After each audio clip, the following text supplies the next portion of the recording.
Elsewhere, someone is spending their family vacation stuck in a cab listening to gridlock traffic.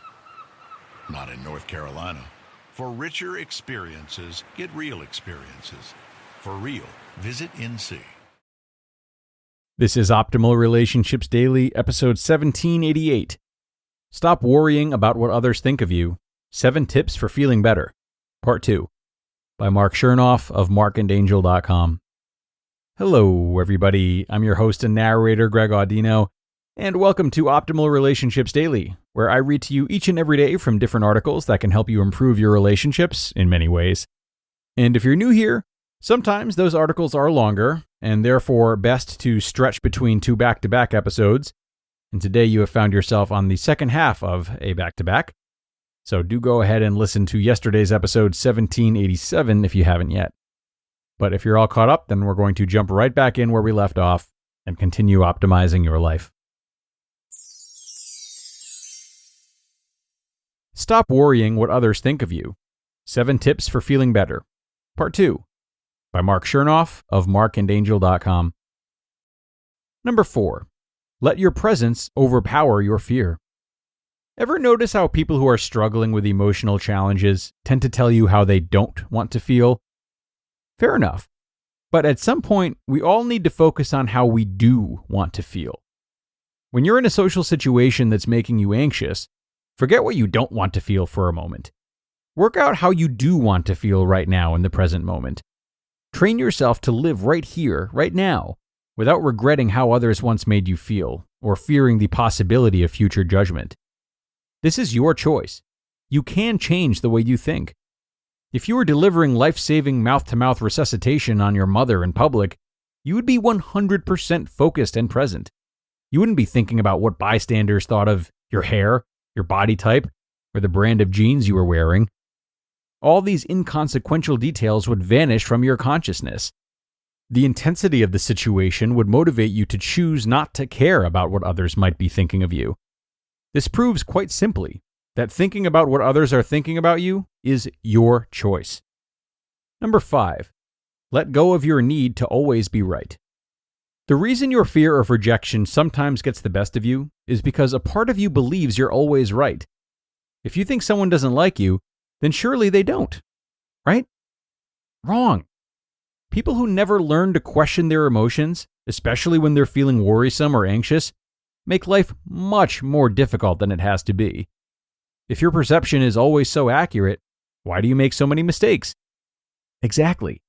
It's time to let go a little. Being more confident in life partly means being okay with not knowing what's going to happen, so you can relax and allow things to play out naturally. Relaxing with not knowing is the key to confidence in relationships and peace in life. So, here's a new mantra for you. Say it and then say it again. This is my life, my choices, my mistakes, and my lessons. I have nothing to prove, and as long as I'm not hurting people, I need not worry what they think of me. Number 6. Embrace and enjoy your individuality. Constantly seeking approval means we are perpetually worried that others are forming negative judgments of us. This steals the fun, ingenuity, and spontaneity from our lives. Flip the switch on this habit. If you're lucky enough to have something that makes you different from everybody else, don't be ashamed and don't change. Uniqueness is priceless. In this crazy world that's trying to make you like everyone else, find the courage to keep being your remarkable self. And if they laugh at you for being different, laugh back at them for being the same. It takes a lot of courage to stand alone, but it is worth it. Being unapologetically you is worth it. Your real friends in life will reveal themselves slowly. They're the ones who truly know you and love you just the same. Bottom line, don't change so people will like you.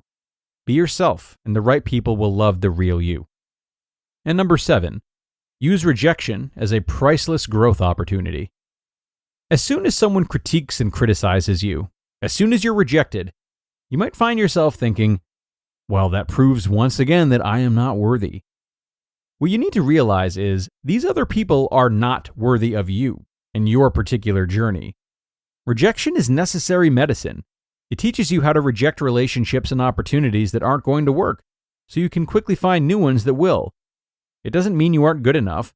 It just means someone else failed to notice what you have to offer, which means you now have more time to improve yourself and explore your options. Will you be bitter for a moment? Absolutely. Hurt? Of course.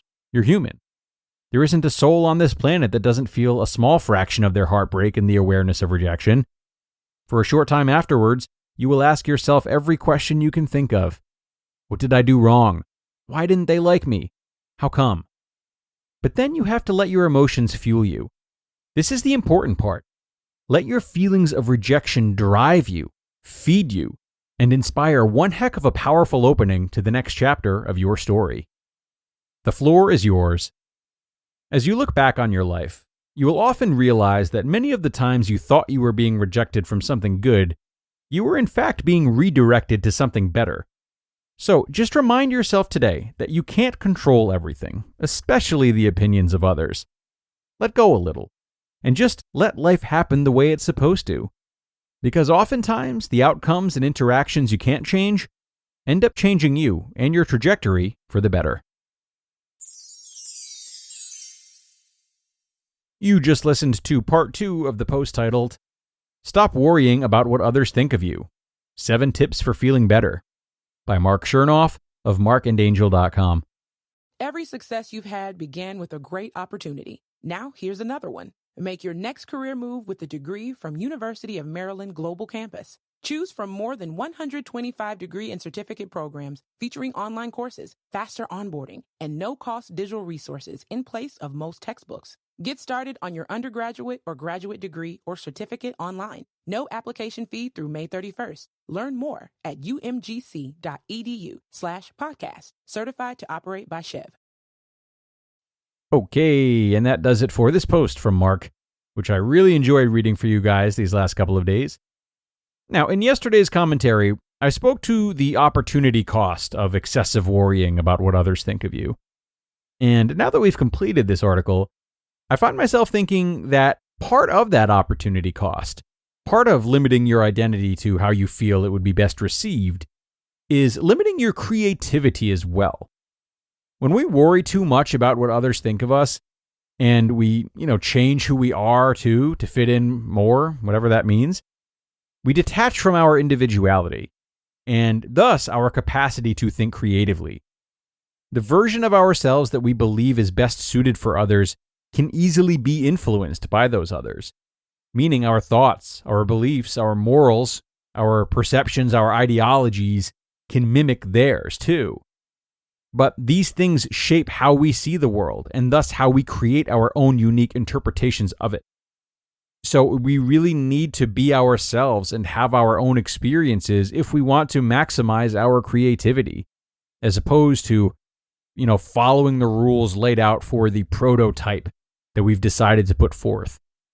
So think today about how your need to fit in with others might be stifling your individuality. And if so, what steps you can take to get back in touch with yourself. We are done for now, though, everyone. Thank you so much for being here and listening through both parts. And of course, thanks again to Marc Chernoff for sharing. Enjoy your day, and be sure to join again tomorrow for another post, and where your optimal life awaits.